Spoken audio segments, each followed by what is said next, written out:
ధనాస్త్రియా జననం నాస్తి, ధనాస్త్రియా గమనం నాస్తి, ధనాస్త్రియా జీవం నాస్తి, ధనాస్త్రియా సృష్టి ఏవ నాస్తి. తెలుగుల మేధావి నమస్తే. ఒరే ఇప్పుడు నువ్వేదో చెప్పావు కదా, ఇది వినాస్త్రియా గమనం నాస్తి, వినాస్త్రియా జననం నాస్తి అని. ఆ డైలాగ్ చెప్పింది ఎవరు సినిమాలో? మన బాలయ్య బాబు గారు. బాలయ్య బాబు గారు ఏమన్నారు చాలా సార్లు? ఆడపిల్ల కనపడితే కడుపైనా చేయాలి, ముద్దైనా పెట్టాలన్నాడు. అది ఆడవారి గురించి బాలయ్య బాబు గారికి ఉన్నటువంటి సంస్కారం. బాలయ్య బాబుని ఇప్పుడు అరెస్ట్ చేస్తున్నారు. తర్వాత చింతమనేని ప్రభాకర్ తెలుసా, దెందులూరు ఎమ్మెల్యే, ప్రజెంట్ ఎమ్మెల్యే, ఆయన వనజాక్షి అనే ఎంఆర్ఓ గారిని జుట్టు పట్టుకొని లాగి గందరగోళంగా కొట్టేంత పని చేశాడు.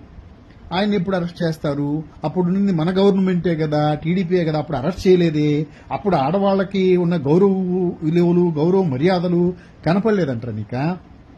సరే, కోవూరు మాజీ ఎమ్మెల్యే నల్లపరెడ్డి ప్రసన్న కుమార్ రెడ్డి గారు ప్రశాంత్ రెడ్డి గారిని తిట్టారు అని చెప్పి ఆయన ఇంటి మీదకి 200 మందిని పంపించేసి ఇల్లంతా ధ్వంసం చేసేశారు. అభిమానులే, ప్రశాంతమ్మ చేపించలేదు. ప్రభాకర్ రెడ్డి గారికి కూడా సంబంధం లేదు, వేమిరెడ్డి గారికి. అభిమానులు చేశారు కదా. ఏది? ఆమెను తిట్టారని. నల్లపరెడ్డి ప్రసన్న కుమార్ రెడ్డి గారిని ఎప్పుడు అరెస్ట్ చేపిస్తున్నావు? ఏ కేసులు, ఏ నెంబర్లు బుక్ చేపిస్తున్నావు? కోర్టులో కూడా మీరు ఏవని తిట్టారని జడ్జి గారు అడిగితే సమాధానం చెప్పాల్సి వస్తుంది. ఇంకొకటి, భానుప్రకాష్ గారు గుర్తున్నారా? ఈ మధ్య రోజమ్మని మాట్లాడాడు. ఏమని?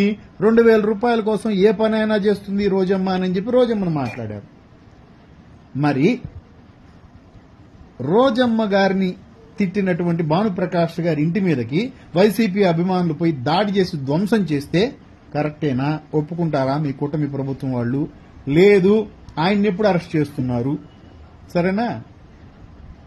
మనము ఆడవాళ్ల గురించి మాట్లాడేటప్పుడు మన వాళ్ళు ఏం మాట్లాడుతున్నారో కూడా చూసుకోవాలి. ఇవన్నీ వద్దనే చెప్పేది, కానీ వింటాంలా మీరిప్పుడు అధికారం ఉంది కాబట్టి మీరు రెచ్చిపోతున్నారు. ఒకవేళ మళ్ళీ జగన్మోహన్ రెడ్డి అధికారంలోకి వస్తే ఆయన రెచ్చిపోతాడు. చెప్తున్నాడు కదా, నా మాట నా నాయకులు నా కార్యకర్తలు వినరు అని. ఒకటే గుర్తుపెట్టుకో ఆర్పి, ఖచ్చితంగా రిటర్న్ గిఫ్ట్ వచ్చిన రోజు మాత్రం అల్లాడిపోయేటటువంటి రోజులు వస్తాయి. ఇంకా తగ్గించుకోకపోతే ఈ రోజు ఏ వీడియో చూసినా కంటెంట్ బేసిక్ గా నువ్వు మాట్లాడటం లేదు. ఇంకొక మెయిన్ పాయింట్ మీరు మిస్ అవుతున్న పాయింట్ నేను చెప్తాను, బాగా వినండి. వల్లభనేని వంశీ గారిని అరెస్ట్ చేసింది నారా భువనేశ్వరి గారిని తిట్టినందుకు కాదు. ఎక్కడైనా కేసులో చూసుకోపోయి ఆయన్ని మిగతా కేసుల్లో ఇరికిచ్చారు. ఎందుకంటే మా అమ్మని తిట్టాడు సార్, అందుకని నేను అరెస్ట్ చేపిస్తున్నాను అతన్ని అంటే ఇన్ని రోజులు ఉండిచ్చరు. మన చేబ్రోలు కిరణ్ గారు భారతి మేడాన్ని తిట్టాడు కదా, భారతి గారి పిల్లల్ని అవినాష్ గారితో అక్రమ సంబంధం అంటూ మాట్లాడారు కదా పబ్లిక్ గా. 3 రోజుల్లో బెయిల్ ఇచ్చి పంపించేసింది మీ కుటుంబ ప్రభుత్వం. అలాగే మా అమ్మని తిట్టారు అని చెప్పి లోకేష్ గారు చెప్తే లోకేష్ గారు కూడా కోర్టుకు హాజరవ్వాలి. హాజరయ్యి వాళ్ళ అమ్మని ఏం తిట్టాడో చెప్పాలి. దాని మీద క్లారిఫికేషన్లు ఇవ్వాల్సి వస్తుంది. అందుకని మిగతా కేసుల్లో ఇరికిచ్చారు. చేబ్రోలు కిరణ్ అనిన దానికంటే గొప్పగా ఏం మాట్లాడలేదే వల్లభనేని వంశీ గారు. అట్లా అనుకుంటే చేబ్రోలు కిరణ్ ని 3 రోజుల్లో బెయిల్ ఇచ్చినప్పుడు వల్లభనేని వంశీ గారికి ఎందుకు ఇవ్వరు? ఈ రోజు ఎంత హింస పెడుతున్నారో, మళ్లీ చెప్తున్నా, ఎంత హింస పెడుతున్నారో అంతకి 10 హింస అనుభవించే రోజు అలో లక్ష్మణ అని ఆర్పీ గాడు సీమరాజు గాడు అర్రవ్వకపోతే ఎప్పుడు అడుగు. ఈ రోజన్నా జగన్మోహన్ రెడ్డి గారు ఎక్కడంటే ఎక్కడ సపోర్ట్ ఇస్తున్నాడు, పోతున్నాడు. సామాన్య కార్యకర్తలకు ఏమైనా గానీ భరోసాగా నేనున్నానని చెప్పి ఫ్యామిలీలకు ఫోన్ చేసి మాట్లాడుతున్నాడు. మిమ్మల్ని రక్షించే నాదుడు కూడా ఉండడు. ఎందుకనంటే మీ అధినాయకులందరూ కూడా ఖచ్చితంగా ఏదో కేసులో లోపలికి వెళ్తారు. అధికారం ఎలా ఉపయోగించుకోవాలో నేర్పిస్తున్నారు కదా, అలానే ఉపయోగించుకుంటారు. ఇంకొక విషయం, మాజీ మంత్రులుగా మాజీ ఎమ్మెల్యేలుగా వర్క్ చేసినటువంటి వాళ్ళని, వాళ్ళు ఏ పార్టీ వాళ్ళైనా సరే గౌరవ మర్యాదలు ఇచ్చి మాట్లాడడం నేర్చుకో. ఫస్ట్ నేర్చుకో.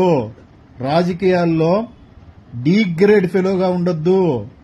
వీలైతే బి గ్రేడ్ ఫెలోగా ఉండేదానికి, ఏ గ్రేడ్ నీకు అంత సీన్ లేదు, బి గ్రేడ్ ఫెలోగా ఉండేదానికి ట్రై చేయి.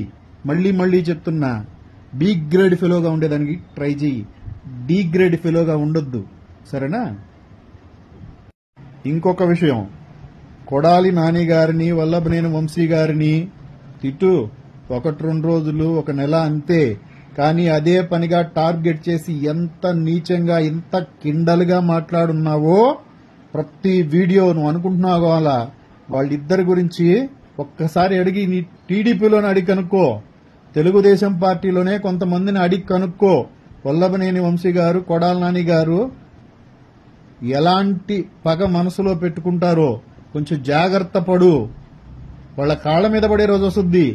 విమర్శించొచ్చు గాని, ఒక మనిషి మీద రాజకీయంగా విమర్శించొచ్చు కానీ ద్వేషం పెంచుకొని ఏదో టీడీపీ ప్రభుత్వము పవన్ కళ్యాణ్ గారు మెప్పు కోసం మాట్లాడావంటే మాత్రం నిజంగా పరిణామాలు ఎట్లుంటాయి తెలుసా? ఈరోజు మేమైనా సరే టీడీపీ వాళ్ళని ఓవర్గా టార్గెట్ చేశామనుకో మాకు ఉంటాయి. అది అదుపులో పెట్టుకుని మాట్లాడుతున్నా నేను ప్రతి వీడియోలో కూడా. కానీ నీకు ఆ జాగ్రత్త లేదు. నీకు నీ తల్లిదండ్రులు కూడా చెప్తున్నట్లేదు. ఇప్పుడు భానుప్రకాష్ గారి ఇంటి మీద దాడి చేస్తే ఓకేనా? ఏమో అభిమానులు చేశారని చెప్తే జరిగాయి. 6 ఏళ్లుగా రకరకాలుగా జరిగాయి. మీరు రెచ్చగొట్టారు వైసీపీ వాళ్ళం పోయి తిరిగి దాడులు చేశాం, అన్ని రకాలుగా జరిగాయి.